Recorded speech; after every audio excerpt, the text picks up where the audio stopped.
Welcome to the very first episode of Seeking Gravity. I'm Matt McDaniel, the creator and producer of the show. You can think of Seeking Gravity as an ongoing experiment, one which will explore and test everything that can assist a pool player on their quest of higher skill and understanding. This show is intentionally designed and structured around you, our viewers. Whether you're an experienced player or you've never picked up a cue before, we've assembled a cast of players which range the spectrum of experience, so there'll be a player that anyone can relate to. It is our hope that you join us for this experiment and grow alongside us as we encounter challenges, perspectives, failure, and success. Our entire cast of players share the same goal: to become better at the game of pool. Our hope is that our commitment to this process will be contagious and that you'll participate and grow alongside us and experience the improvements that are likely to follow. Every episode will tackle a new topic and post questions inside that topic. Our path of discovery will often swerve off the pool table, as we know that all aspects of life greatly affect our pool game both positively and negatively. Every show will end with match play and feature a different type of game, even some custom ones. In addition to commentators, all of our players will be mic'd, so it'll feel like you're right in the room hanging out with us. So grab a cue, chalk up, and let's get started. This is Seeking Gravity.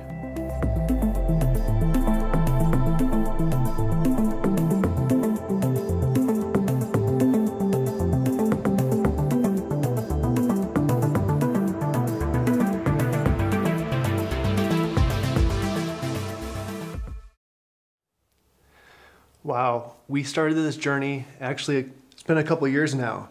It has. You know, obviously the world shut down from a COVID situation, and we had just started filming. And so we had this really unique situation where we wanted to start this show, but we felt it was safer to kind of put on pause, so we did. A really interesting aspect of that is the fact that we started filming right before we got shut down, and so we had a little bit of filming done. And the idea of starting this whole thing was with an episode kind of analyzing everyone's strokes and using that as the foundation and the platform for the roadmap for the show's direction. And so what we did is we surprised everyone. We had them come in the studio. They had no idea what was going to happen. And we handed them more or less this funky stick is what we call it, the funky stick. And we had everyone shoot with it. And everyone had a different experience with it, and that's what we're going to get to. The first thing we're going to do is meet each and every cast member, get to know them a little bit. And so the first one we're starting with is Jordan Blevins here. Hi. So Jordan, 33, got a pretty healthy Fargo. Not bad. Not bad. And then, so what do you do professionally, Jordan? So I'm the general manager of Gig Harbor Candy Company. And we do a lot of specialty chocolate creations and stuff like that. One of the things that I want everyone to know about Jordan, I found this incredibly impressive. I had been playing against Jordan in leagues for a year or two, and even Jordan had been here participating in the preliminary Seeking Gravity filmings for a while before I discovered that you have a fairly severe vision disability. Can you kind of describe what that is? Yeah, so my visual impairment comes from an optic glioma, which is a brain tumor pushing on the optic nerve. So essentially I can't see out of my right eye, and my left eye has tunnel vision with reduced distance vision. So my distance vision is 20/60, and to put that into context, so I'm assuming 20/20 vision for you, Matt. So what essentially it is what I can see from 20 feet away, Matt can see from 60 feet away. So that kind of helps people put it in perspective. So it does make long shots on a pool table more difficult.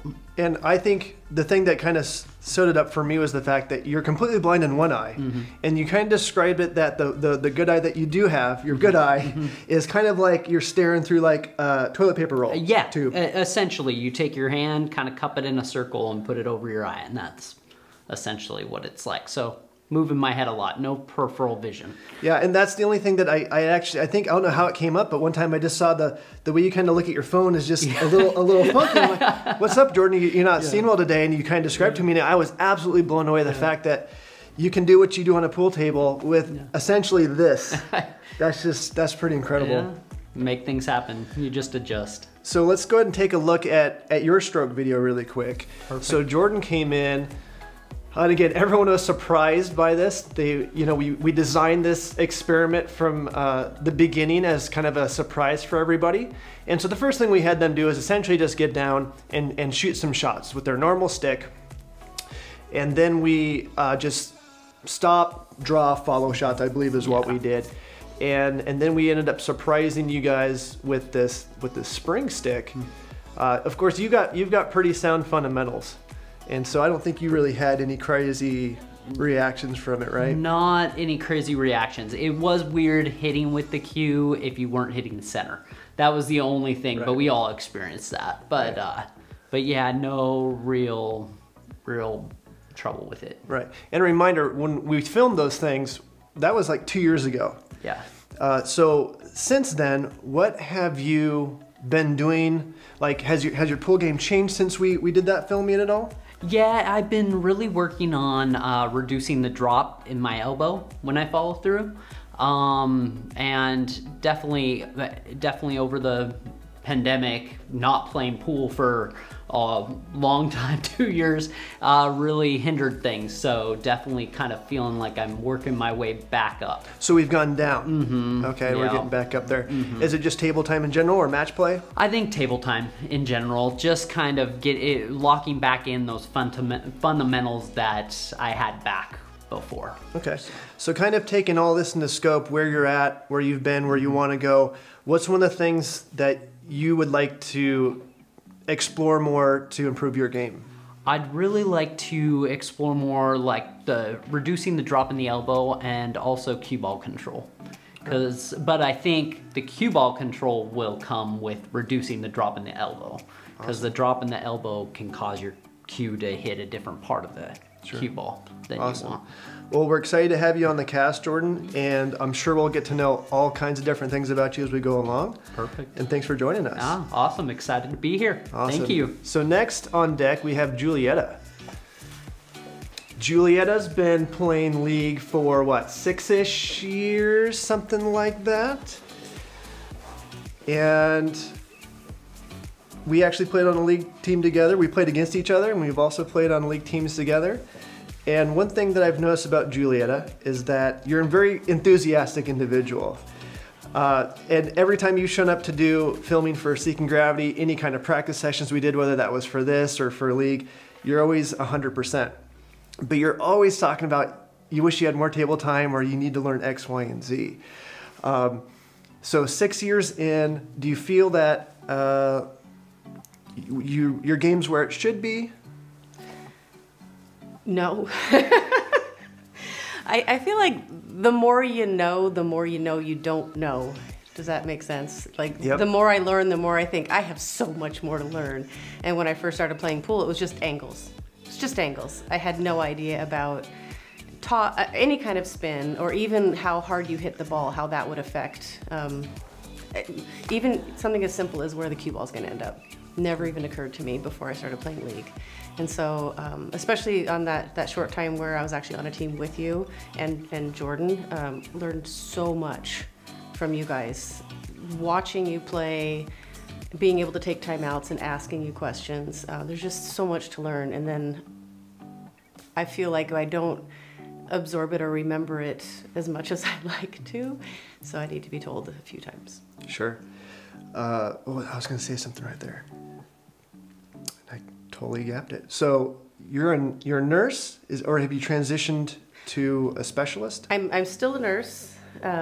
My position is an RN position, but it's infection prevention and control, which I think with COVID, a lot of people maybe now have a little bit more familiarity with. I was that before COVID. I'm still that. Our focus is mostly on COVID-related things, though. So what we're hoping for, where I work, is more long-term care right now. That people probably know, the older people were hit the hardest with COVID when it first came out. So that gap in care, unintentional, we didn't realize that there just wasn't enough focus on infection prevention things in long-term care. So trying to get the focus on that moving forward to help people in those types of facilities have healthier, longer, happier lives. Great. Kind of So how long have you been doing that? Since 2017, so Okay. 5 years now. Wow, all right. Yeah. Oh, I remembered what I was going to ask you or speak about. So been playing about 6 years. Mm-hmm. We have some players who have been playing maybe 2 years or 3 years. In relation to skill levels, they're above or below you, right? And so that's one of the things that's great about this show we hoping to explore is the fact that, you know, you talk about being hungry for that knowledge and wanting to learn more, and 6 years in, maybe some frustrations with that. So this is a show designed for everyone to get exposure to that information, and hopefully it's kind of, you know, you don't know what you don't know. Mm-hmm. At least we can hopefully show them what they don't know so they Yeah. can go out and seek what they need. Yeah, that's, I mean, I have been able to creep up a little bit from when I started in league, and that's from learning from people like you. So even though I don't get the table time that some of the people that have played for less duration of time, but they've had more table time and more coaching, so they've kind of skyrocketed. I feel like, well, at least I'm on my trajectory of going up. It's just slower, but that's okay. So what are you working on right now? Or what's the focus you think you need to kind of get up the next rung? Actually, I'm kind of with Jordan. I feel like I really lost, like I was feeling really good about my aiming and moving forward with some basic skills like that. I feel like I've kind of lost, you know, missing dumb shots. So during the shutdown, you didn't get any table time? No. Yeah, that's going to be another interesting dynamic of what's transpired over the last 2 years.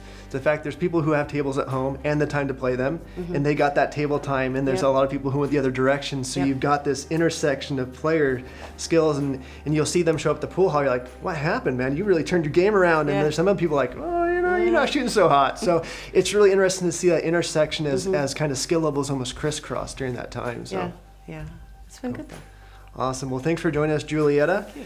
And I'm looking forward to seeing you on the pool table. You're playing tonight, right? Yes. So we're also doing a live match. I'll let you guys know that right now. The last thing we'll do is be shooting a live match. We got a Scotch doubles match. Who's your partner? Jordan. Jordan. And I've never played Scotch doubles before, and I'm a little bit nervous. Okay. I think you're nervous no matter what, usually. And then who are you guys playing? Are we playing James and DJ? James and DJ. Yeah, so, I'm pointing up, yeah. So you guys can look forward to doing that. Awesome. Well, thanks for joining us. So who do we got up next? DJ, all right. My fabulous producer in the back, Alex, kind of just helping me with that one. So Alex, DJ, come join us here. Awesome. How you doing, DJ? I'm good. Yeah. Good. Are you nervous? No. I'm nervous. It's okay to be nervous. Maybe a little bit. Not really. I kind of got over being on camera. Which is surprising. You've also spent some time behind him, which probably helps as well. Yeah. It kind of feels like a dream, doesn't it? We've been doing this for so long, and finally it's happening. A little bit, yeah. So that reminds me, some background for you guys is the fact that, you know, we started this whole concept of Seeking Gravity of doing a show, and then, oh yeah, we'll do some live match play on the side. And we started doing the live match play while we were doing the initial filming, and it just kind of took over, and we never really got around to doing a lot of filming. Yeah. And then, of course, we had the shutdown, and here we are, so kind of interesting. So Jordan, or DJ, so what are you doing right now for work? So I work for a solar installation company. I handle scheduling of that, so. Okay. Yep. All right. Well, the thing I really want to get to with you is your stroke video. So that was fun. It was fun to watch. So DJ came in. So speaking of somebody, so again, reminder, about 2 years ago, we brought people in, and you can see our top right cameraman is really keying on a special element of DJ's. I'm gonna go ahead and spoil the story. Old stroke. Yep. A very unique situation of holding the cue, and you would actually wrap your thumb on the other side. And it was something that I'd even asked you about, and I go, DJ, like, so tell me more about that. And you're like, it's just something I've always done, right? Yeah, sort of like maybe a bad habit that just no one ever corrected and played with it, and yeah. And so we're gonna get here real soon we're watching this as you guys are on the TV here. And so we hand DJ this stroke cue, and he's pleasantly surprised. I don't know if it's pleasant. It wasn't. wasn't pleasant. No. Do we have that on that film that we can show really quick? Oh, here we go. Yeah, there it is.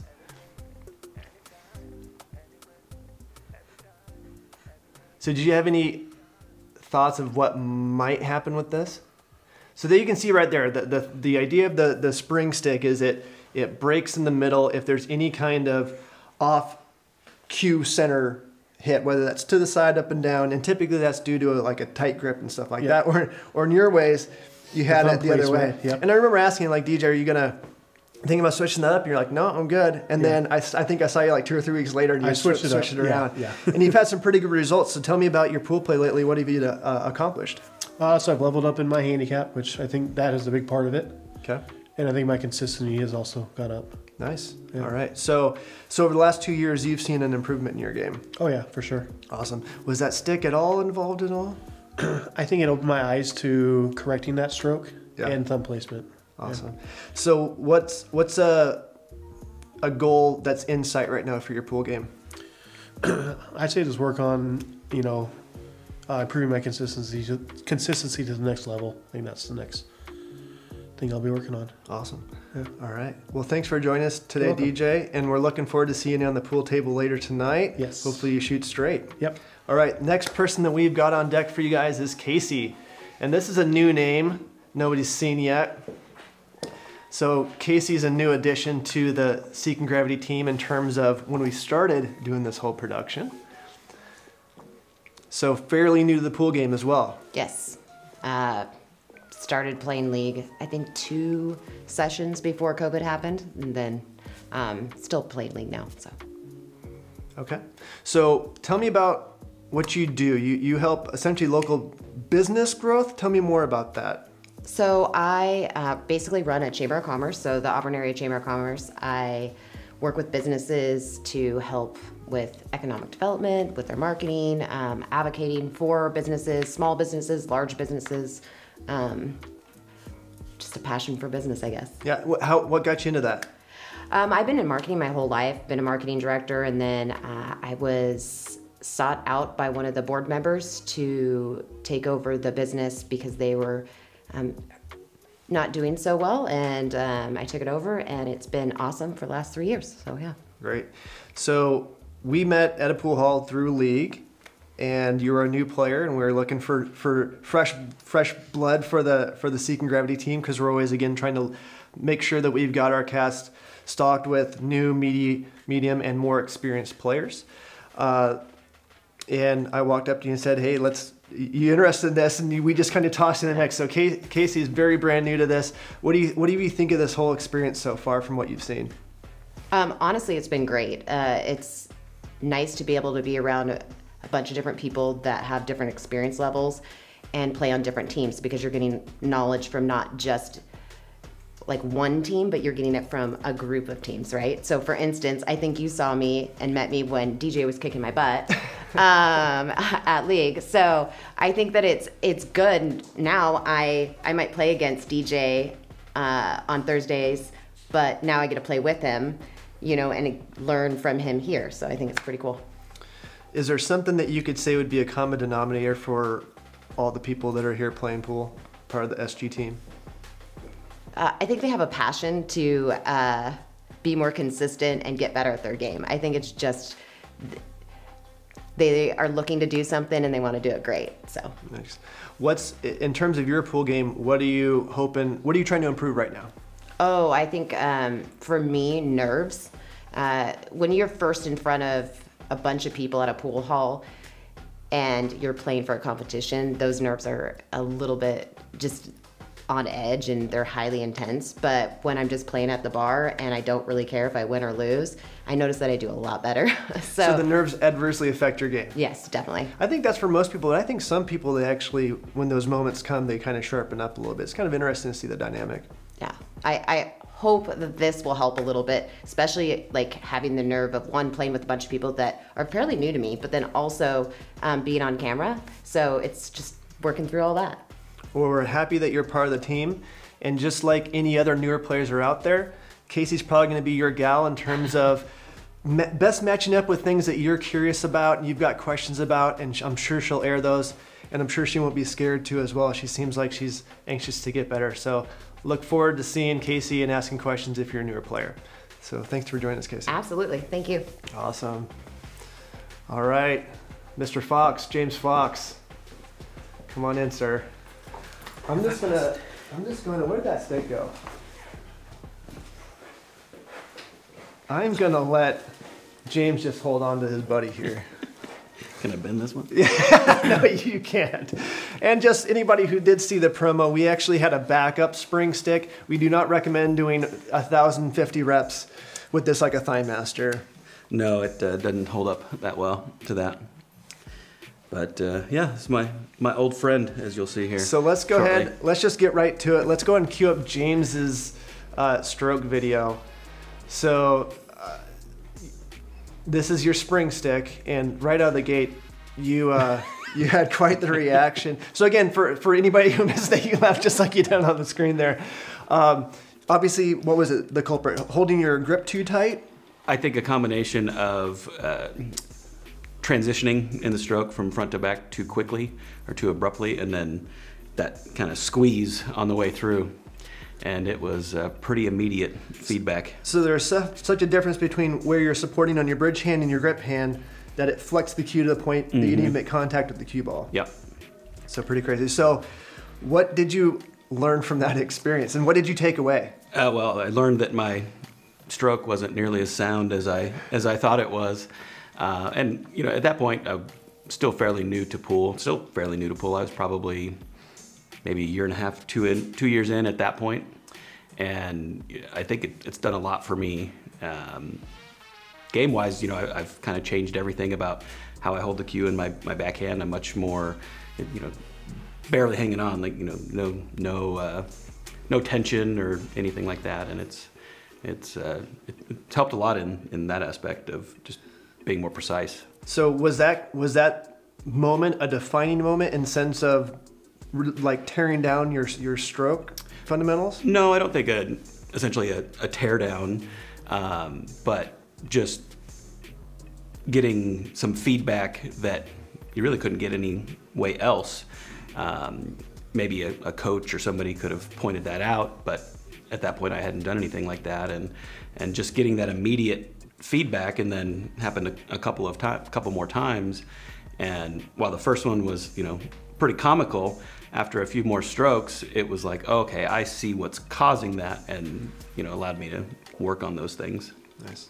So there's a horrifying but appreciative moment. I'm just here for comic relief. I'll never forget it because we had a couple people come in before you. They kind of did the stroke drill, nothing dramatic, and I'm sitting there going, gosh, I hope we get something on camera. You kind of feel like a meanie saying that, yeah. and you came in and you did that. And everyone behind the camera is like, I think the air kind of got sucked out of the room with a smile on our face. It was kind of this, we were happy for you, but it kind of felt evil at the same time. Like, hey, we got something to show. Yeah, exactly, yeah.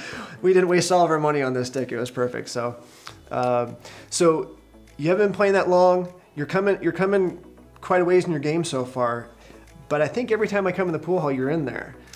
Yeah, a few nights a week, you know, playing. You had dropped off of one of the, I think it was a Friday night league, and you're like, nah, I'm gonna play too much pool. And then I think I saw you in there not playing league every Friday after that. Well, that was kind of the point. I didn't want to dedicate my Friday nights to league, but I do like to play on Friday nights with buddies, and kind of a more loose atmosphere. But then to not be tied to it when you want to take a Friday night off. Sure. You also run tournaments, right? Yeah, so I've gotten into running some tournaments here over the last year or so as things have opened back up, and I've enjoyed that aspect of it, and trying to get more people out to competitive pool, and that's been a lot of fun. Yeah, one of the things I actually attended the first one. You do something called a chip tournament. Can you explain that just real briefly so people can get an understanding of it? Is a unique format. Yeah, so we discovered a chip tournament. We had a group went down to Oregon and played in a little mini Moscone thing, and then we ended up going to a local pool hall down there, and they ran a chip tournament. So essentially what it is, it's a tournament where you start with a number of chips based off your skill level, and the higher your skill level, the less chips you have, the lower. So the way we do it is, if you're a 400 Fargo or lower, you get 7 chips. If you're 601 and above, you get 3, and your chips are essentially your losses. So as a 390 Fargo, you're guaranteed 7 matches. If you win, you don't lose a chip, you don't gain chips, but essentially what it does, instead of your typical double elimination tournament where, you know, a lower rated player will come in and they'll get, you know, maybe they'll get knocked out in 2 rounds and they sit there for 3 or 4 hours and they get to play twice. At least everybody gets to play more. And it also really reduces your wait time in between matches when you do lose, because you're not going through a bracket. It's just a constant feed. If you win your match, you stay at your table and then the next player comes to you. So you get to play a lot more pool, a lot more bang for your buck. We still see your higher rated players, you know, finish in the top, which you expect, but gives a lot more exposure and experience to the lower rated players. Yeah, even if you're slated to not be able to compete head-to-head with the top guns, you're still getting plenty of table time. Right. So to kind of re-explain that, if you're playing a video game, you're playing Super Mario, a chip is essentially a life, right? You get to die so many times. So Yep. it's pretty cool. Let's see here. There's something else I had for you. Dang it. I just got so enamored with your description of tournaments. Tune in next time and find out. Yeah, awesome. Well, thanks for joining us, James. And you're playing tonight. I am. So hopefully we don't see any of those miscues. I will not be playing with this thing. Maybe a shot or two just for funsies. We'll see. How confident are you in that new stroke of yours? So We'll find out. awesome. Maybe. Well, thanks for joining us, James. All right, next up is Rob Shipman. Rob and I actually are doing a lot of pool together lately. Rob invited me to one of his leagues and he proposed to me. I said yes. And it's been love ever since. Yeah, it's worked out mutually well for both of us, I think. Top performer this last session, so that was fun. Yeah, I think you racked up the MVP for the league as well as the top honors for breaking runs, yeah? Yeah. Also a unique situation, that team, your wife's on that team. She is. So how does that work? Is there friction? Do you get to sleep on the couch if like you lose the big match? Like how does that work? No friction. The one thing with my wife on the team, and we don't have to worry about this in the league that we're speaking of, but I don't coach my wife. I rely on other members of my team. Like, you go coach her. I've done it when I have to, but I try to avoid it. Nice. So the other thing that you're into is just, you buy a lot of pool gear. I like pool cues. You sure do. Every time I see you either have a new one in your bag or showing me one that you want to get on your phone or something like that. How long have you been addicted to just getting new gear all the time, and what's kind of the motivator for that? Really, if anything, I'm probably slowing down now, but in the beginning, the motivator was I want to try different stuff. I want to see what I really feel at home with. What is my pool cue that I like? What's the weight I like? What's the style of cue, the joint style? A lot of shafts. I've gone through so many shafts to come down to what I like. Done the maple, done the low deflection, done carbon fiber, and currently shooting with keel wood. Okay, so people who don't know, what does a keel wood shaft produce or provide that a normal wood shaft doesn't? Most people describe a keel wood shaft to being the closest to shooting with carbon fiber, but you're still using wood. So it's a stiffer shaft than a traditional maple shaft. The keel wood shaft, all it is a maple shaft that's basically been baked to take out the moisture out of the shaft. Okay. It ends up being a lot lighter shaft and a little stiffer than your standard maple. Okay. So let's go and cue up Rob's stroke video.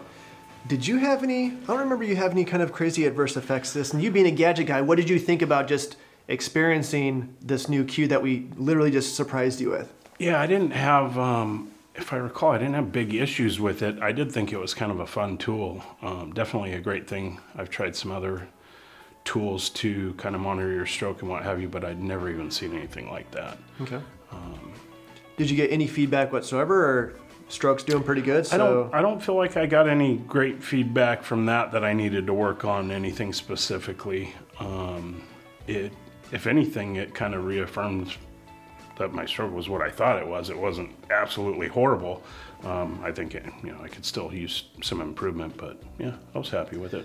So one of the things I want to bring up, because it's something that we'll probably dive into here at Seeking Gravity, is you just recently had a back injury, right? And we were on the same team, so we knew about it. And you were out most of the session, just making sure you're not tweaking again. Can you attribute any of that potential injury or risk of injury from pool?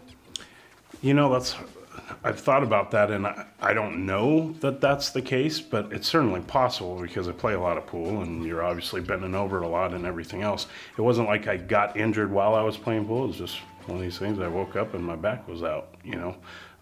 But yeah, playing pool 3, 4, 5 nights a week, maybe that was contributing.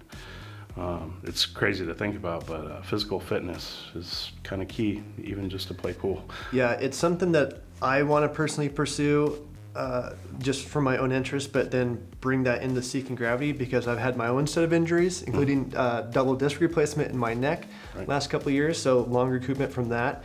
And so it's something I definitely want to explore, to see what we can do, not only just for getting healthier, but maintenance, you know. So if you are bending over for 3 hours almost every night, what is that doing to your body? Right. And what can we do to take care of ourselves to counteract all that activity? Yeah. So. Yeah, you've had quite a bit of kind of relearning your stroke yourself from your injuries. Yeah, from the injury, I had to learn how to shoot so my neck didn't just fall apart on me in a lot of pain and stuff like that, and cracking and stuff like that. So it's been a long road, but I'm getting to a point where I can actually shoot the way I want to. So I'm relearning back the correct way, I guess, if that makes sense. So. Yeah. As good as you're shooting now, I'm afraid to see what we're gonna see when you're completely back in stroke. Well, and that's again, the health thing is something that I can't overstate because I get 1 or 2 hours a week on the pool table. I haven't shot since the last time we shot league, and I'll shoot maybe tomorrow for an hour, but it's my health that's been getting better. So that's something I want to make sure everyone's in tune with, and who knows what that can improve for other people's games, because I'm not getting a lot of table time. I'm just feeling better every time I'm on the table. So yeah. And you've been playing quite a long time. I don't think we've heard your resume. Yeah, well, I played a couple years in college, and I walked away for 15, 16 years, and then I picked it up back in like 18 or something. It's in my bio. If you guys go to the website, you can see a bio for every cast member and get a little bit more background on them. But yeah, no, it's something I'm really enjoying, and I'm looking forward as I get healthier to play more pool. So, right. Yeah. Awesome. Well, should we get this show started? I think we should get to it. So we've got a really great video queued up for you guys next. We took the time to go through all these different cue balls because it's just one of those controversial subjects. You always hear weird and wild things about it. So we decided, let's take some time and let's kind of dig into what all these different cue balls do and what makes them different. So go ahead and cue the video.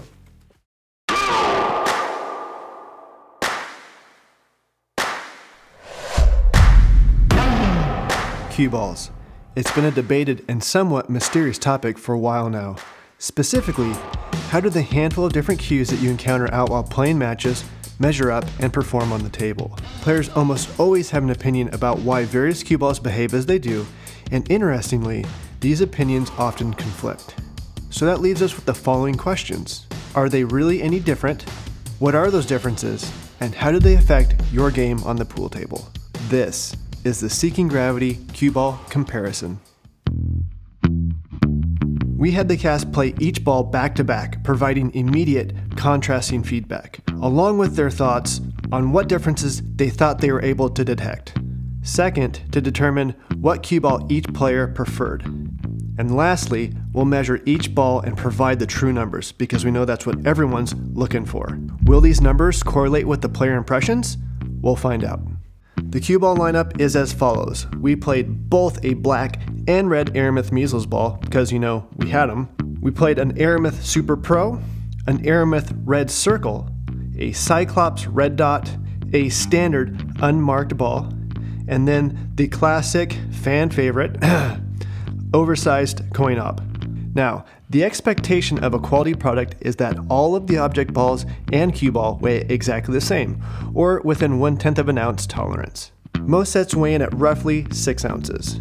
If a cue ball weighs even the slightest more or less than the object balls, the resulting path of the balls after contact will not behave as designed or expected. As these variances increase, so does the adverse collision behavior. The basic testing included stop, follow, and draw shots, along with cut shots that allow the cue ball to hit a number of cushions to judge how the ball traveled around the table.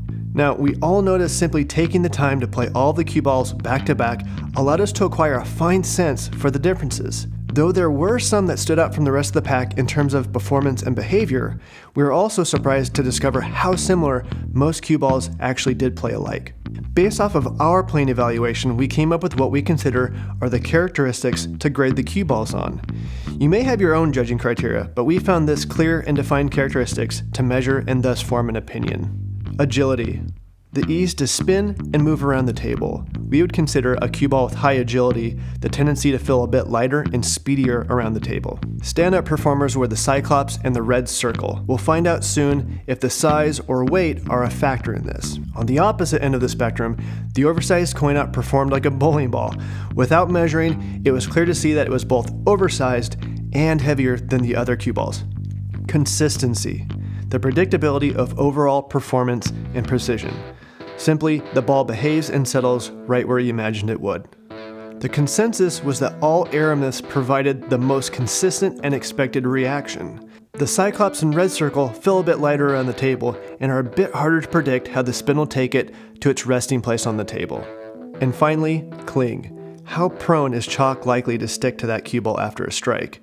The more chalk cling, the more kicks and skids and other inaccuracies that are likely to occur. Widely known by most established players, the Cyclops cue ball really shines in its ability to withstand chalk cling. All their balls required much more cleaning to keep pace with the Cyclops. This is where we should also point out that no matter what cue you're using, you should take a moment to wipe the cue ball off between racks and any ball in hand situation to avoid any bad contacts between cue and object ball. Now let's get to the player preferences. When it came to the cast selecting a preferred ball, all but one selected the Aeromyth Measles ball, citing overall consistency and precision being the primary factor. The fact that it has dots on the ball and provides instant feedback about spin applied was quoted as a bonus by all players as well, while a couple players even felt the dots helped visual contrast when aiming for the next shot. The other one player selected the red circle as their preferred ball, stating it was the one that they are most used to playing, therefore the most comfortable and dialed in with. Now, we measured both size and weight with accurate digital tools. We are charting these in order from lightest to heaviest, with its size sitting right next to its weight. Remember, it's quoted that most top performing balls are right at 6 ounces. But as we found with measuring 3 different sets of object balls, that number is more like 5.93. Ideally, cue balls should weigh exactly the same for the correct and consistent reaction. Lightest was the Aeromyth Red Circle at 5.64 ounces and 2.21 inches. It was easy to guess that this ball was the lightest. Being a 1/4 ounce lighter than the object balls, it felt easier to flick around the table. Next was the standard unbranded cue ball at 5.71 ounces and at 2.23 in size. The standard non-branded cue ball was a surprisingly good overall performer. All players hanging this one just under the performance of the Aeromyth, with it feeling just not quite as precise with contacts. Next we had Cyclops at 5.86 and at 2.24 inches. The Cyclops is clearly made of a different resin recipe than all the others. It's not only a difference that you can see in the reaction, but you can literally hear the difference when 2 balls collide. It's been described as having a more elastic or dynamic play, which we can all attest to. Next up was the Super Aeromyth Pro at 5.90 ounces and at 2.24 inches. Aside from the red circle, all of the Aeromyth branded balls felt exactly the same across all metrics, which leads us to the Aeromyth Measles ball at 5.93 ounces and at 2.24 inches in size. Also important to note, both the red and the black measles measured exactly the same on all metrics. And last, and no surprise, the oversized coin-op ball, coming in at 6.74 ounces and 2.34. The oversized is nearly an entire ounce heavier than any other ball and well over an ounce heavier than the lightest ball in our lineup. That's a 15% greater mass than the object balls. It's also over 1/10 of an inch larger than any other cue. It's a clear behemoth that creates conditions that feel like you're playing a completely different game. If there's one takeaway from this entire topic, it is this: practice with what you'll compete with. For example, if you prefer an Aeromyth Measles cue ball, but the pool hall you play at uses Cyclops, it'd be wise to invest in a Cyclops cue and spend time playing with it before a big match to get your game dialed in with those specific playing conditions. Also, get out there and gain experience with the various cue balls. It may sound like overkill, and we kind of felt like that going into this experiment, but after coming out the other end, we are all grateful we took the time to do the exercise, which granted us all an appreciable understanding of the differences, no matter how slight. And that is the Seeking Gravity cue ball comparison.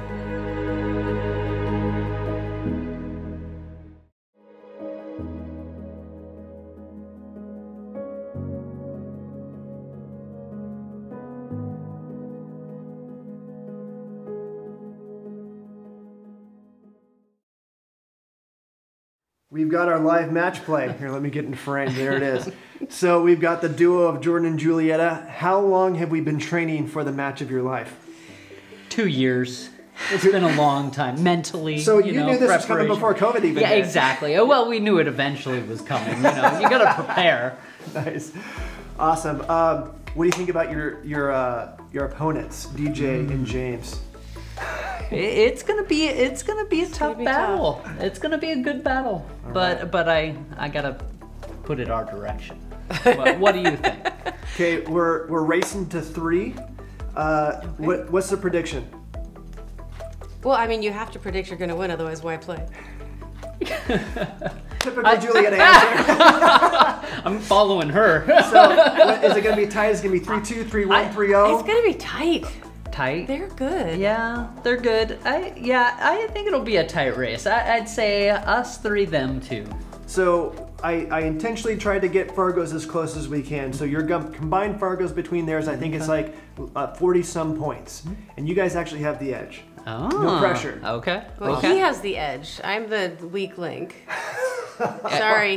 There's no no weak link in this chain. We're good. All right, guys, go ahead and chalk up your keys. We're going to get started here in just a sec. Come on over, James. Debut of my pool glasses on video here. Right, there you go. Which we're also going to get into, right? Mm-hmm. So you'll notice James is wearing some very fancy optical wear. It's amazing how it's much easier to play pool when you can see. Yeah, that's what I hear. Yeah. I think we've got a couple players who have had that issue, so it's something we're going to get into here on the show. So what do we think about this matchup? Whitewash. Yeah. 3-0? 3-0. What's the... We're going to go Joshua Filler on them. You know. For those who need the update, what are you referring to?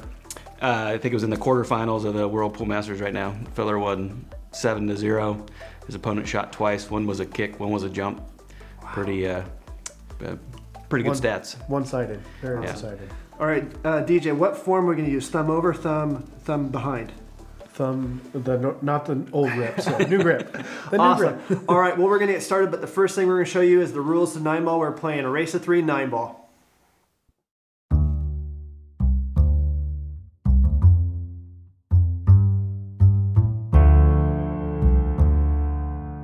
You're watching Seeking Gravity. And this is how we play 9-ball. Balls numbered 1 through 9 must be played in rotation, requiring the cue ball to always strike the lowest numbered ball on the table first. Balls are racked in random order, with the 1 in front and 9 in the middle. By first making contact with the lowest numbered ball on the table, any ball can be pocketed with a combo or carom, and it remains your turn. You cannot, however, strike a higher numbered ball on the table first to sink the lowest numbered ball on the table. This is a foul. All fouls give your opponent ball in hand, a huge advantage. You can win the rack by sinking the 9 early, as long as you use the lowest numbered ball on the table to initiate the shot. A push-out is an option on the first shot after the break, and it isn't required to follow any of the rules, but the opponent gets to decide if they want to take on the resulting leave or give the next shot right back. Jumping and jump cues are allowed, adding a little flair to the game. 1 through 9. Only one ball matters. Only one ball counts. The 9.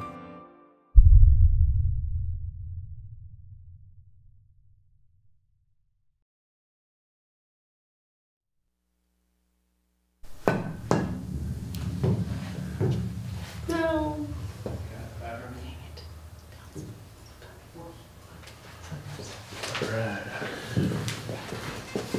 we have the... What's the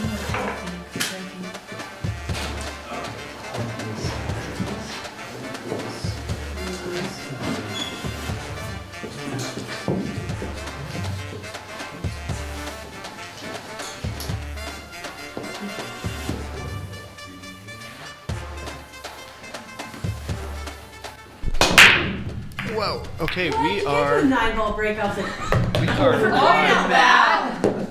And did they already beat us to it? We already had a 9-ball break. I barely got my headset on. Are you kidding? Wow. Be very short. Are we doing rack and roll, or what are we So doing? it is 3-1. I don't even have the let's score just do down rack yet. and roll. Okay. We do a winter break or alternate break? I don't know, we're making up the rules as we go, right? Then break. Go alternate break, race to 3. Yeah, let's do that. So you... Go ahead. All right, so we got James, Well, DJ. That was a quick transition. So what do you think about this matchup, Sure. Rob? Why You not? know, I'm at a loss right now because I didn't even see who broke that 9-ball. Did you catch which one of the teams got the 9-ball? James did. James and DJ. Well, that was a huge advantage to start off with. Basically a 2-3 race. I think this should be tight the whole way, though.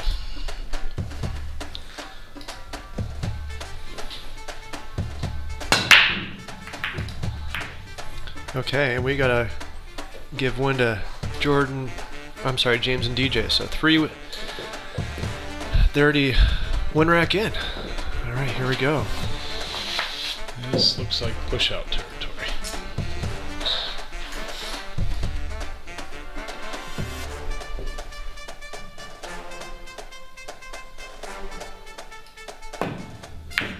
Or maybe not. The camera has fooled me. There it again. goes. So the luck's going the other way right now. That's some protection. Right. So how much talking are we allowed to do? So you've just got to leave me for the 2-ball for me to get you to the 3. So we're kind of letting you guys hear the conversation here. The only shot I really see is to go here. Yeah, so And it's on the rail, so you know that's not my favorite shot. you can do it though. Either you shoot it this way with a little bit of backspin, or you shoot it that way with a little bit of top. Whichever you I don't know want. that I can get past this. I know for you. Well, it's up to, but it's your comfort level. So Yeah. whichever way you feel more comfortable. I can try this one with. Okay. So this the reason why we decided to do a Scotch doubles Apologize in match advance. Nice and easy. right out of the gate for you guys is that it provides beginner players amazing feedback when they play with an experienced player like this. So they really start to learn and identify the correct shots, because you can be a shot maker all day long, but if you can't play shape or start to learn how to play shape, it's gonna be an uphill battle all the time. Yep, this will be a great match for Julietta to play with Jordan. He's really going to help her identify some good positional moves. And she's a great shot maker herself, so Jordan's in good hands himself.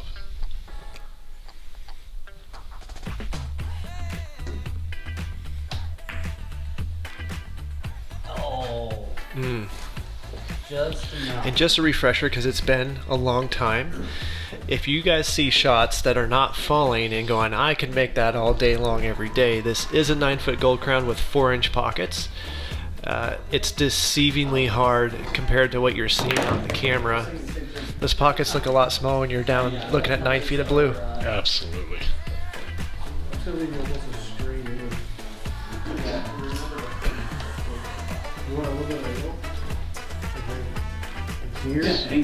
we'll see a little strategy from DJ and James here.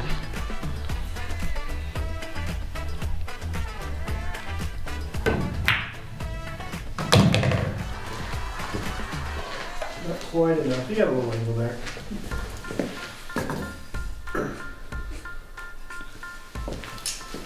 If I just keep you under the dot, I think you'd be fine. Yeah. Got a good look at that new Seeking Gravity sign there. Yeah, It's hopefully pretty Allison. sharp. Yeah, hopefully Allison give us a nice little view of that between racks here. Didn't accomplish either. So me, right? Yep, all you. Okay. I don't know that I necessarily missed this table. You didn't miss this table? Yeah, no, that's No, it's definitely good for your game table, but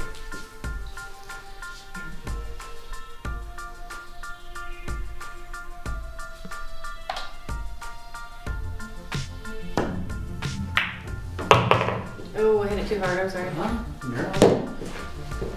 And that's what a good, better player does. You know, Julietta said sorry. You never. The rule is, and it's really hard to do this, is to never say sorry during Scotch doubles. Alright. When I play Scotch, my first rule of thumb is always when we're playing, it's all about I made mine, you make yours. Yep. No What apologies, we try to do just is shoot. cross cut the 5, put the 5 by the 9, and get the cue ball down table. That's the goal. We'll see if it works. Jordan's got big plans here. Gotta watch out for the kiss. Nope, just like that. Got kissed out. Kissed out. It's me, right? yeah. These are the shots on this table that are brutally difficult.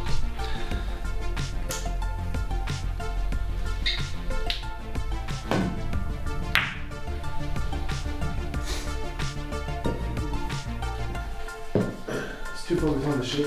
Yeah. You need to adopt that motto, hey, I made mine. Just bake it. It's another shockingly weird thing to get used to. It sounds weird. It's very challenging This is a really giant table. to get used to playing Scotch doubles, and you really do. I discovered this because I participated in a Scotch doubles tournament a few months back.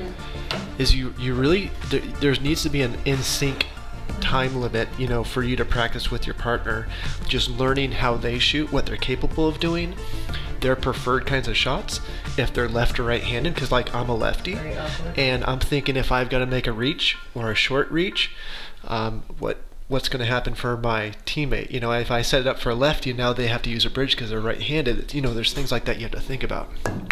Absolutely. I would probably tend to lean away from playing with somebody that shot the opposite hand as me, because that would make it really hard for me to really think about that.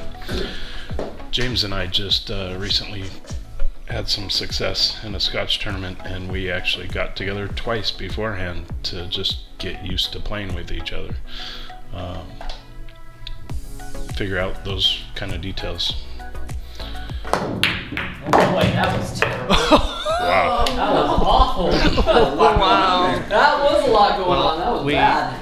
You know, Jordan and DJ might, or James and DJ might be fortune tellers here with their predictions. The way this is starting to stack up. I'm trying to commentate curse them because I want it to be an even match. Is that right? So ordinarily I would say this is, you know, an easy out, but on this table, nothing's easy. It's 9 feet of table. Actually, probably technically 10 when you count the rebounds.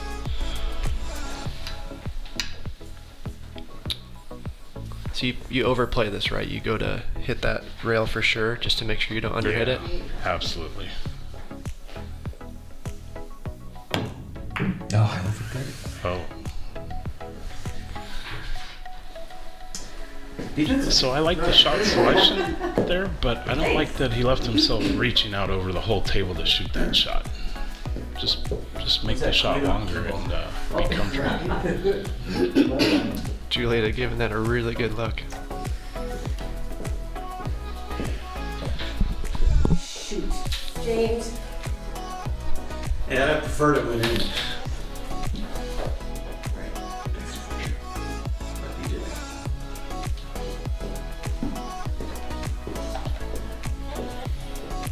That's a monster cut on this table. Oh, good try. Look at that leave too. Dang.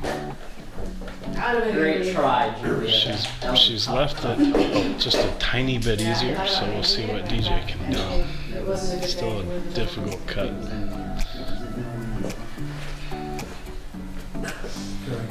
Gosh, I'm paranoid like I'm not keeping up score because it happens so fast. Like, Right. what's the score? What's supposed to be the score?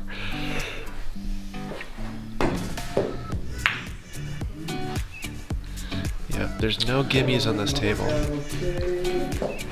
I'm not quite sure, but I think he might have been playing defense on that one.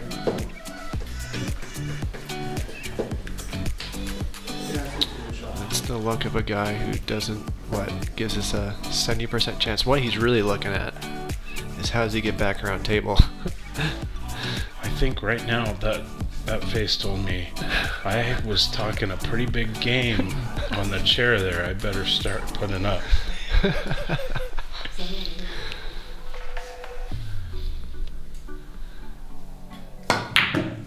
Ooh, he went bang. See, I would have cut that gun around. I think I would have done the same. And he kind of laid it up here. All right, let's see what the look of a guy who's got a just baby shot looks like here. I think I'm gonna go down and back, DJ. I don't think I can hold there for you. He's going double speed here.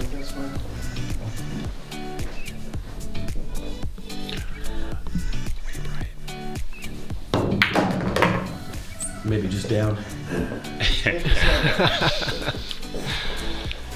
James always has a witty comment to add, doesn't he? He's quick. Right. I get his hesitation to try and hold that, but Yeah. that was a long ways to go. Oh, where's this cue ball going? Uh-oh. And just like that. Go ahead and try. Brutal. Brutal. Watch me miss the ball again. What? I stroked that 7. Enough to get back on the table, yeah. 7-footer.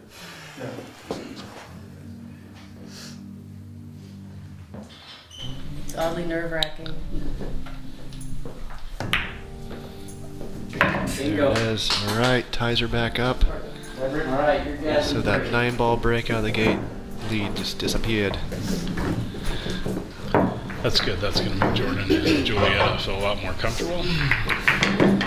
And I do want to take a moment to thank all of our crew. It takes, I don't want to admit how many hours I've got involved in this, let alone, but all of the support staff that we've got here. We've got Alex Klinger, an actual old employee that one of the few people I'd trust to run this while I'm in front of the camera. That was one of the hard parts to do. And then of course my wife Alice enduring the added extra late nights, and then we've got Kyle Schmidt-Key here too running camera as well. So aside from our players running cameras and producing, we've got these other super trio helping us out. Yeah, absolute professionals in the videography photo world, right? Yes.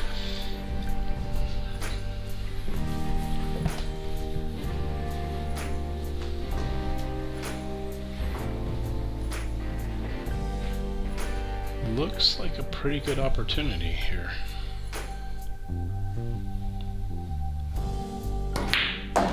Nice pot. Get there. Grow the legs.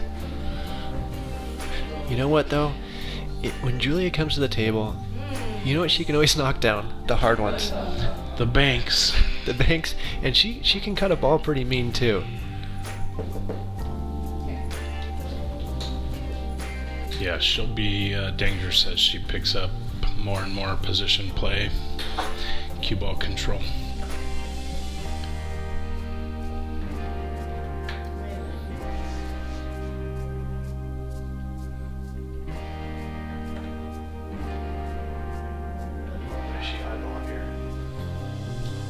What's she seeing there, Rob? I don't know if she uses any kind of system for kicks or if Look at she's... this. Oh my goodness. Any other table that would have went. Yeah. Dang. What a run. A shot like that, Matt, are you using any kind of system or are you just using feel? You know, when I'm stroking good, I'm typically just feeling those. Yeah. It sounds weird and bad, but typically when I'm using systems, I'm not feeling good. I get myself in trouble. I don't do it enough. That's the reason why I don't really practice a lot of systems. That's something that I need to work on.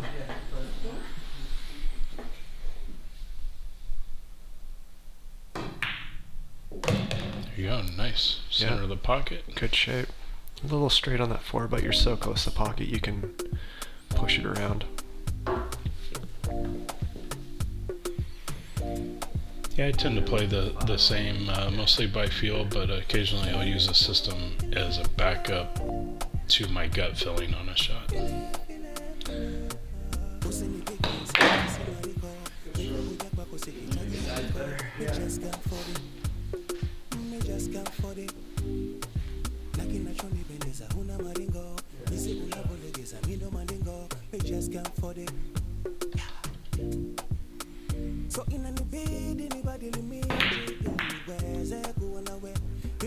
There's something about this table, Matt.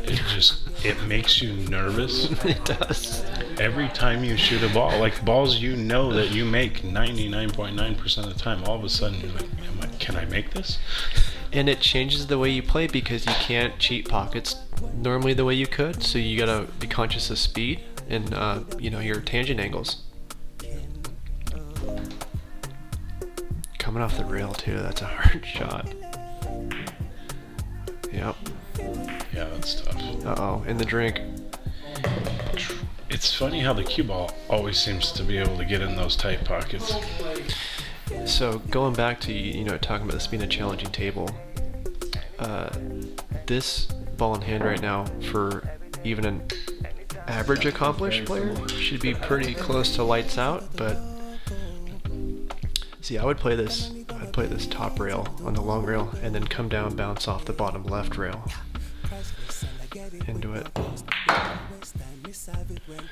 because those balls tend to get funky and bend like that off the rail with speed.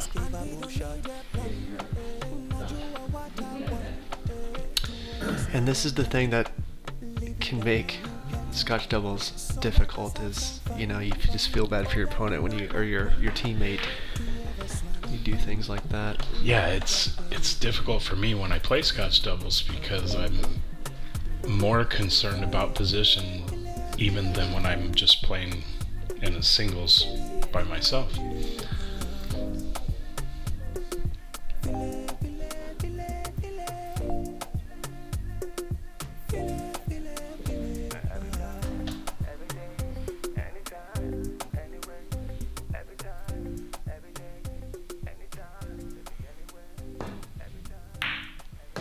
Beautiful shot. Mm-hmm.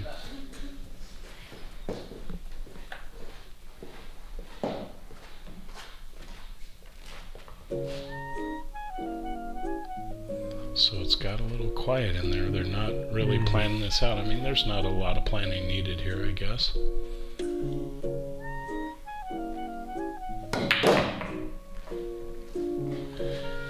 But I think that's how, if you're talking too much to a Scotch doubles partner, everybody gets clouded. Yeah. When James and I have played recently and did really well, we just talked about what ball we wanted to shoot next and left it at that.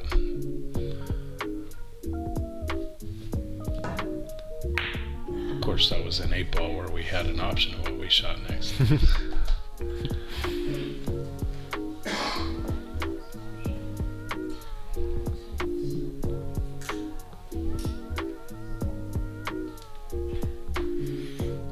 We also want to take this moment to thank everyone for watching. We made the decision to do this show live, make it a little bit more exciting, juggling the whole production.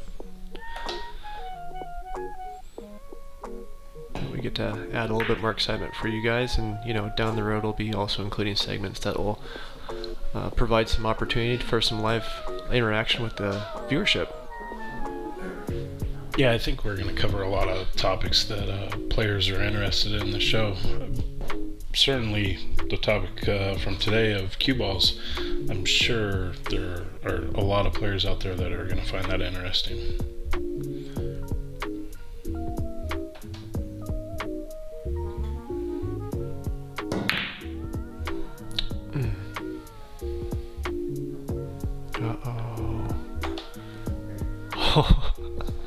That is rough.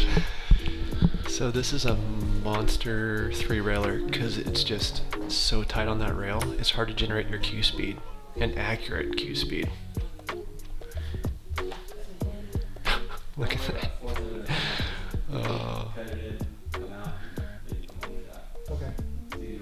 So James is giving a little commentary there. We didn't catch it in time. If I know James, he probably said not to worry about getting close to that 9-ball. Mm-hmm. Yeah. And DJ ensuring that. Yep. Just pocket the ball and give yourself a chance at that 9.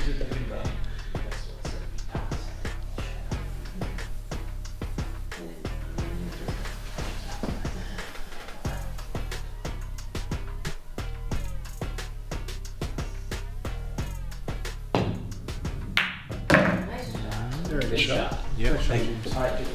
All right. So it's a 2-1 that puts James and DJ on the hill.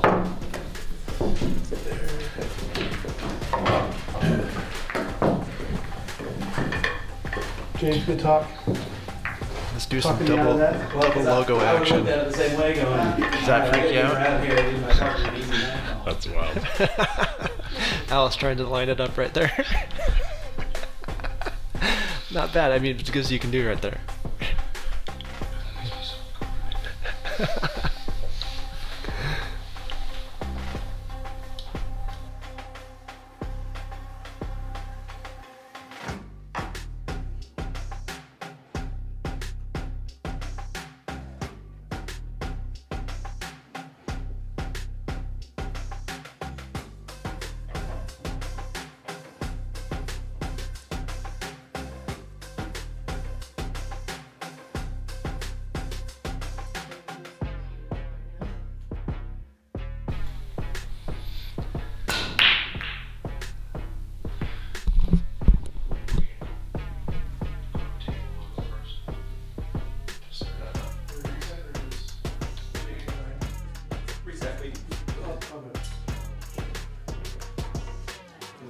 Jordan Julietta to make it for us. Right.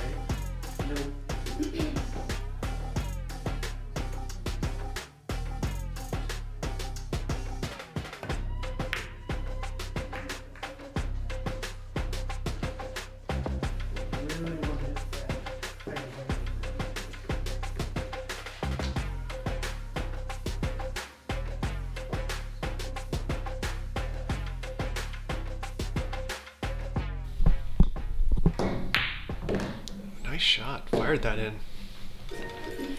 And he does, Julietta does have a look on that 2-ball from here. 2 looks good. 3, not so much. Let's see if we get a better layout here. Yeah, she just has an angle. She can come around to the other side, right? Let's get that overhead.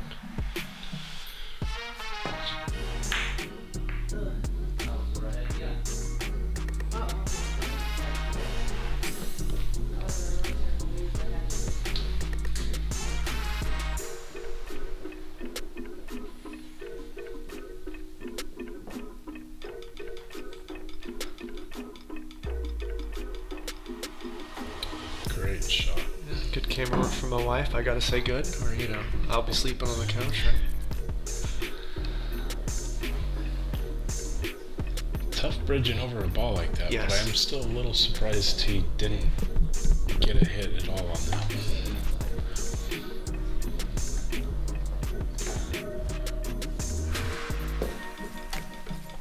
Jordan surveying the landscape. The 3's still tricky. I mean, it requires good speed discipline here. There's plenty of work left on this table yet. Yeah. Hopefully it's sturdy. So what do you want me to try? Just a stop shot? Yeah, go ahead and do a stop shot. So Julietta just checking in with her partner there.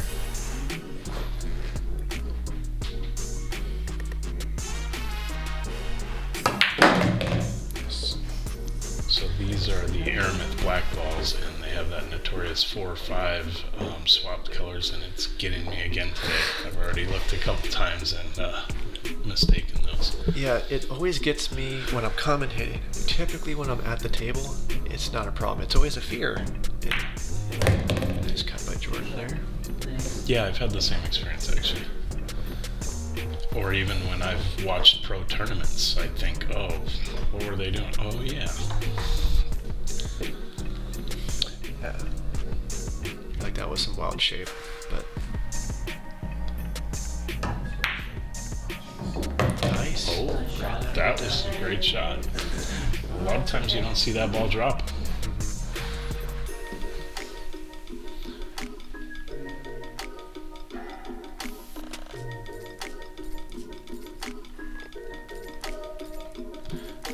I give Jordan pretty high odds to make this and get the shape. You just call it defense, I think. It's got a natural 2-rail. Yeah. Oh, he did. I think it's probably steeper than we thought because, you know, this overhead camera is very deceiving. Yeah. Cuts often look totally doable, and then, you know, I've gone back to watch my matches and I'm like, oh my god, that looks so much easier on the overhead. Like it was almost a 90 degree, and here it looks like a 75 or a 60 sometimes. Yeah, and that's in general with cameras over the top of pool tables. I've seen it in any tournament that I've ever watched. And if I make it, I don't think we get shape on the 7th. Whatever you think. I think you might be able to go past the 9 with a little left and kick it towards the side pocket. So like right here? Yeah. Or maybe kick it down towards the corner. Oh, yeah. I got the post. Post. Whatever works. I might use the jump cue to kick around that. I like to kick it. That's your karma for trying to set me up. And maybe get that cue ball back down behind that 9-7. It's just hard to tell if that's an option.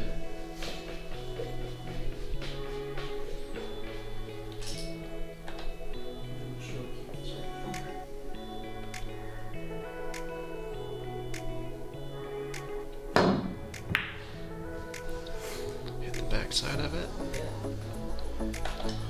The short cue is right on that post. I don't think that's going to hurt him. No.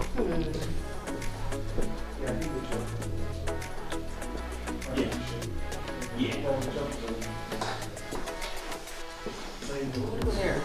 You want to cut it? The other option you have is you could do a defense.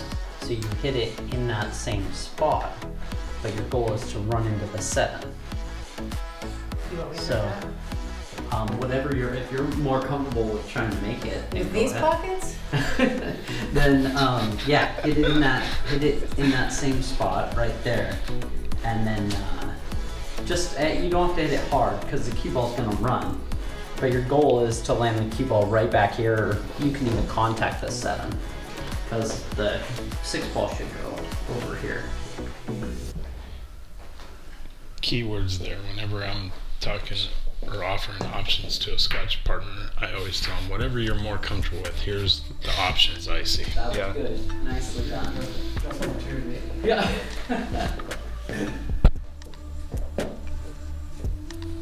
So I think we're going airborne from James here. Al should get us a nice profile shot of this jump. Try and make a highlight reel for James tonight. The chance I do make it. It'll be his new Facebook cover because he's had the old jump shot. If you guys go to James's Facebook page, his cover is from like a 2-year-old picture of him jumping and the cue ball's like 2 feet in the air. He likes that jumper. He's pretty proficient with it.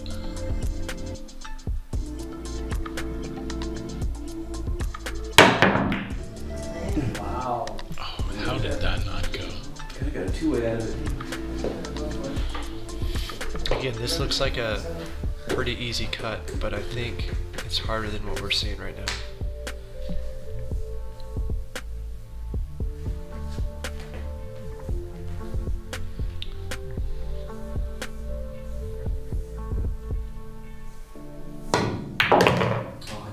Absolutely drilled Shoot, that. no way. Oh, save. Same. Small Wow, I was like, man, I got scratchitis. Scratchitis. I did. That's a very Jordan thing to And what do say. you want me to do about if I can get this in with the 8? You mean when you get it in? Yeah. Just hitting it. Go ahead and soft? just hit it in soft because the Hopefully natural. stay down there. Well, no, the natural angle will push it out. Push it out of there. So. Yep.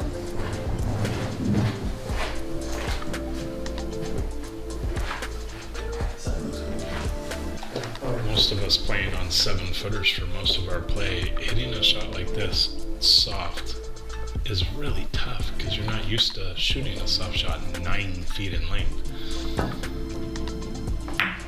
And she hit that one beautifully. Beautifully.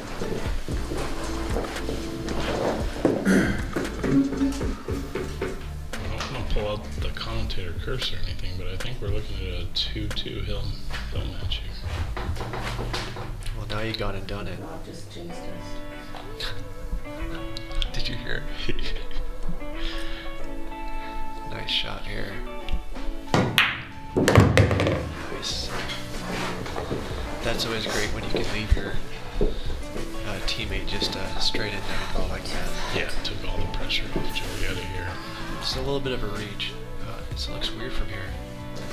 Oh, okay. That ponytail on the. How great is All that? right, tie it up. There it is, tied 2-2. Just like we said, All right, here we go to the hill.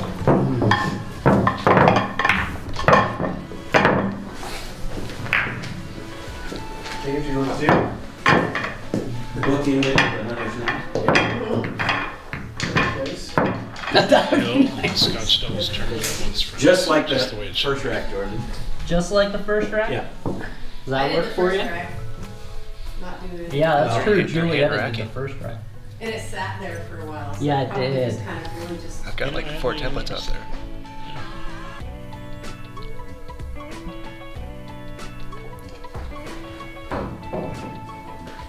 Table rack's really good though, so. That explains the 9-ball break though. Yeah, it does.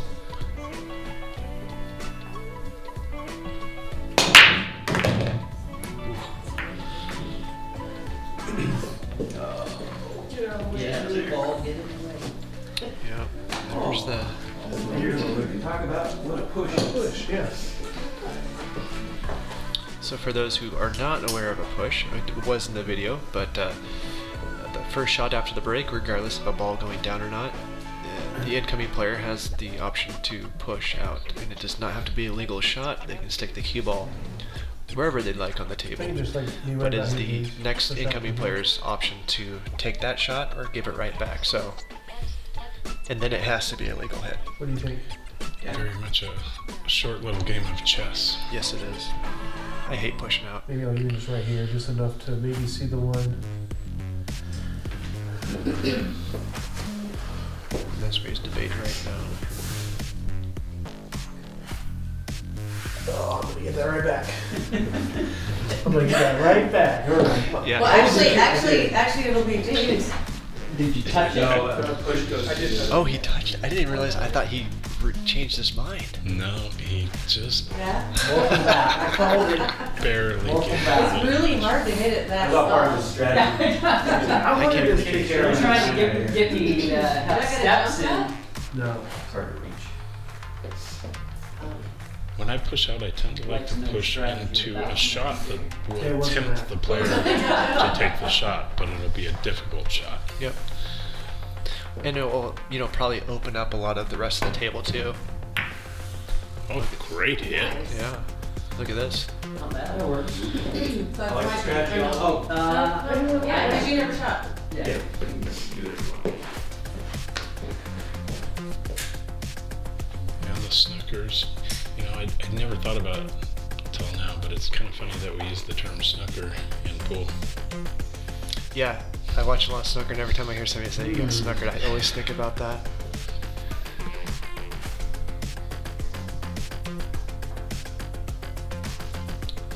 Deep think here, what he's gonna do. I think if this Yeah, was I on the can't other jump side of the left-handed. table, he'd jump it. Yes. Jordan's a conservative player, though, typically. He's going to the jump cue. No, he's gonna mass it. Oh, is he? Oh, Ooh. get the brace. It's okay, it's not his table. We'll have him donate to the new felt fund. That's funny. Yeah, the push is not all I wanted.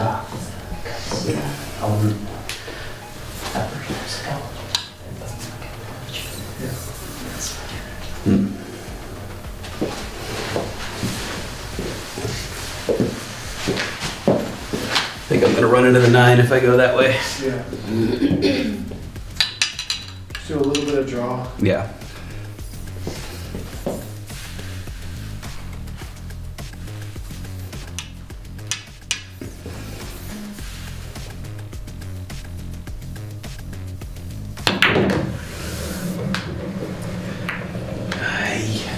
We got ball rolling in the pocket. Boy, ball and jumps not been good for me tonight. I'd rather see you jump to 7. I think I'll click. You know, just with the size of this table, it takes out some of the options on shots. You do have to play the table different. And vice versa, right?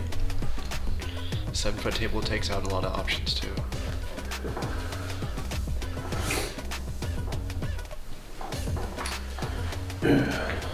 I'll go for it. It's gonna get the joystick out. I do know that DJ just came back from playing pool in Vegas recently and he came home with a new jump cue. Oh, we did. So I'm sure he's anxious to give it a...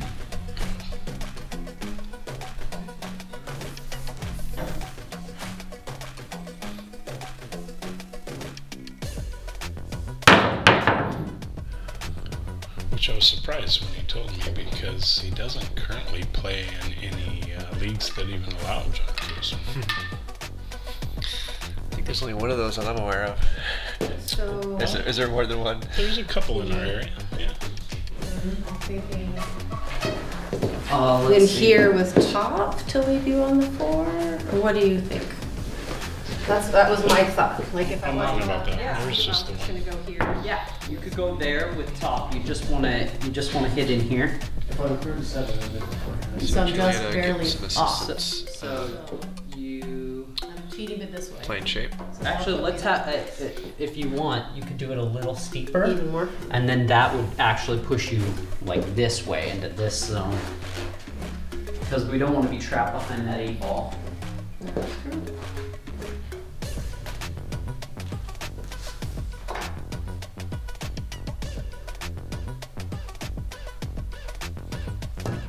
Watch me just miss. Oh, I knew it. That's alright. The best laid plans. Yep. So that's how it works. We've all done. We've all been there.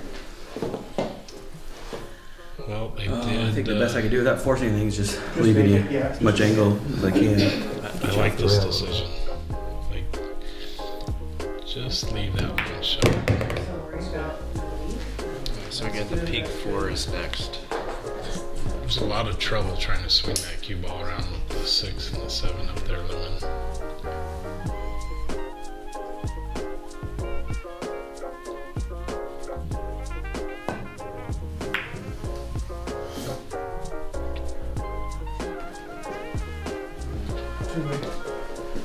We get another smother.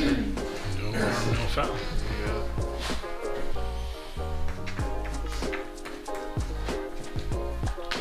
Alright. So, what do you do on shots like this? You point at the pocket. Oh, the You two-row. split the distance Get the overhead. with your cue. You find the middle between the cue ball and the object ball you're hitting. And then you take that line and you just drag it over. And that should be my mark to hit that 5 ball. 2 rails. Or no, single rail. 2 rail? Well, I mean, either way on that one, really, because it's so close, right? But that's a 2-rail technique.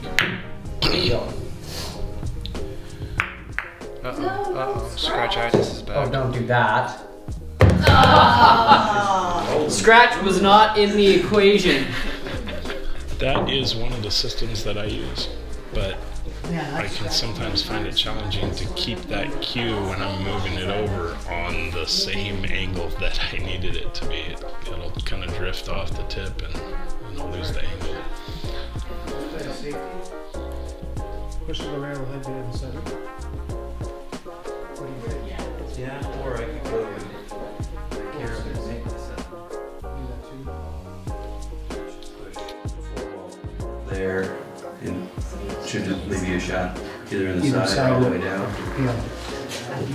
Either one, Kara or the defense. Let's be aggressive, huh?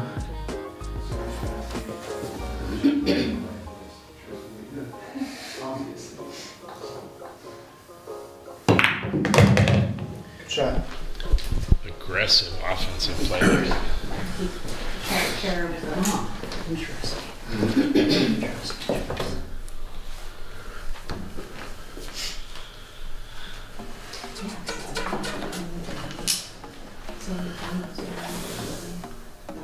I don't like these shots. So this is a draw to the long rail. Hold it from 5. And we get lucky. I actually really like that shot. Oh my goodness. It's one of my favorite shots to shoot. I mean, it's fun because you get to let your stroke out, but at the same time, it's not like it doesn't give me the safe, warm feeling. No, but very often when I have it, if I'm presented a shot like that and I make it, my play immediately goes up. It's just a huge confidence booster to make that shot. So, like, for example, this is a shot that on a 7-foot table, it'd be really hard to hold. You'd have to go double speed on this. So I would have drew that back.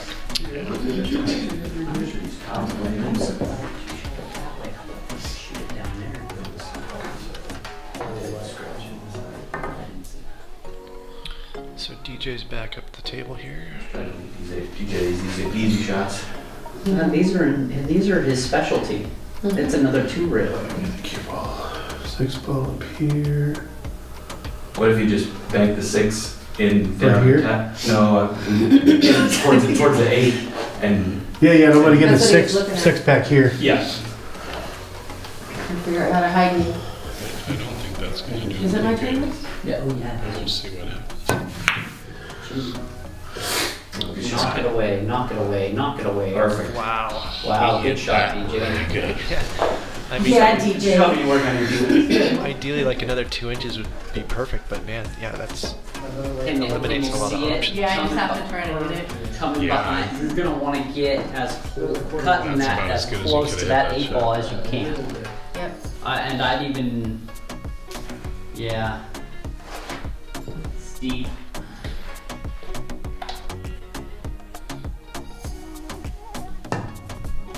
Good hit. Yeah. Look at at this this. return. Nicely done. A+ on the return defense. I'm just trying to hit it. Jordan pumping up Julietta. Jordan is one of the nicest guys I know. Yeah. He's always got good energy. He's always there to root people on. I appreciate that about him. You hear talk like he just was talking Julietta, his partner. He'll talk to his opponents that way. Yes, he will. I mean, almost to a fault. It's like, But then you gotta worry about. Yeah, I think if I go 2 rails here, I might have a chance of actually making it. If not, should leave the cue ball here. Oh, and 2 take rails it- this way? Yeah. Yeah. I like that.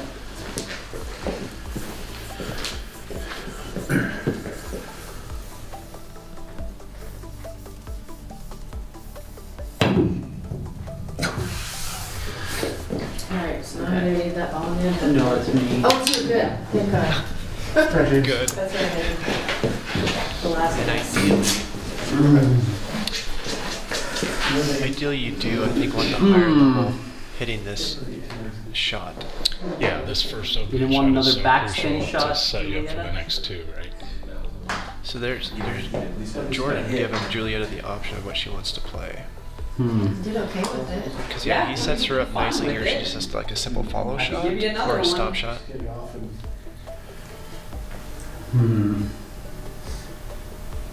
I would drift past it and give Julietta the closer pocket.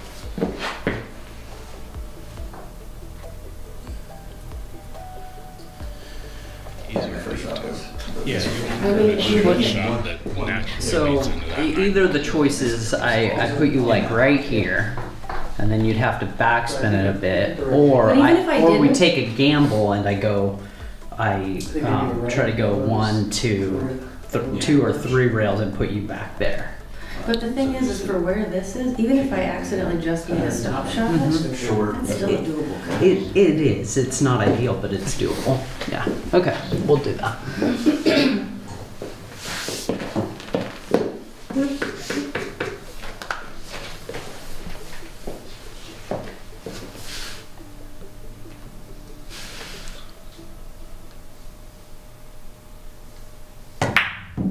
Oh shoot. Didn't roll like the backspin instead of top. So now I don't know anything about ball control. So what I would do is still hit it with a little bit of backspin. Okay. Yeah, I can do it.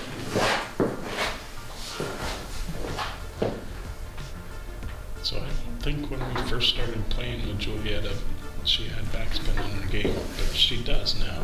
I've seen her develop that for sure. Yeah, she's getting better at it.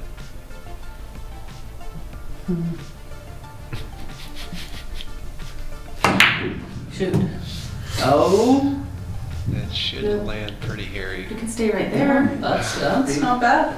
I don't know why I tried to hit hard in the backspin, and that would have been a terrible lead. Yeah, you don't have to hit hard per se with backspin, but that was a tough shot. And I know that. But it didn't matter. That was I just did it accidentally. He's cueing over a ball too. That's not easy.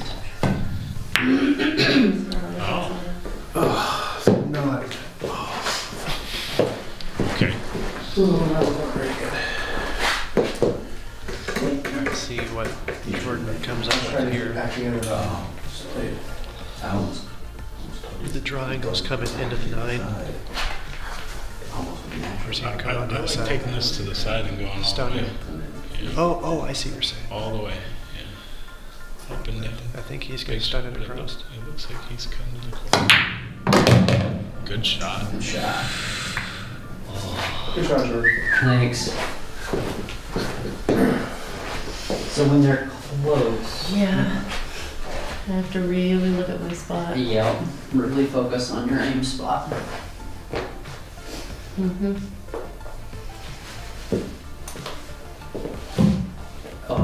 And I'd hit it a little harder just because if you do miss, the cue ball's going to go down table.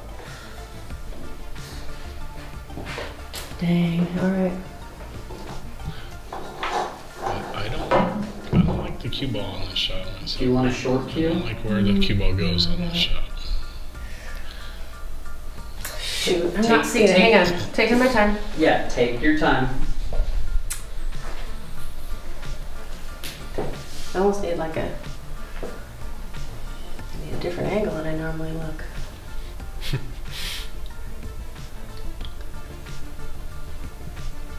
These are tough when you're so Oh, close shit. to them.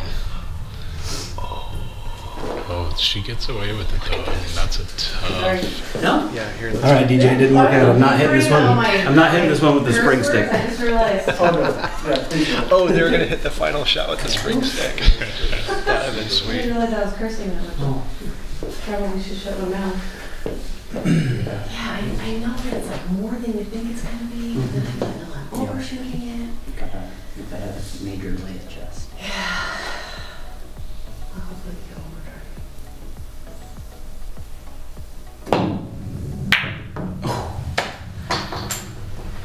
No, not an easy shot. Oh, even worse. How many times have we seen this on this table? I know, right? Goodness. The battle for a good shot on that 9. Dang, that's a tough shot. Maybe what do you do here? Well, let's see. I go ahead and bake One, this myself. 2, 3, 4. 1, 2, 3, 4, 5. Jordan is definitely a study of systems. Yes.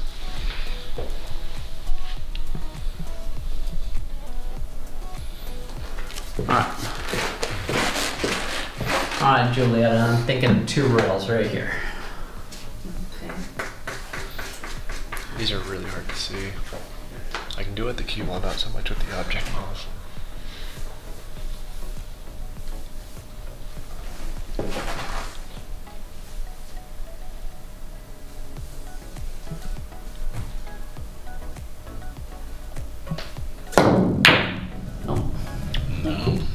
Oh, that almost went in 2 different pockets. No! Keep rolling. Is he gonna get the spring stick? Oh man. It was a valiant effort.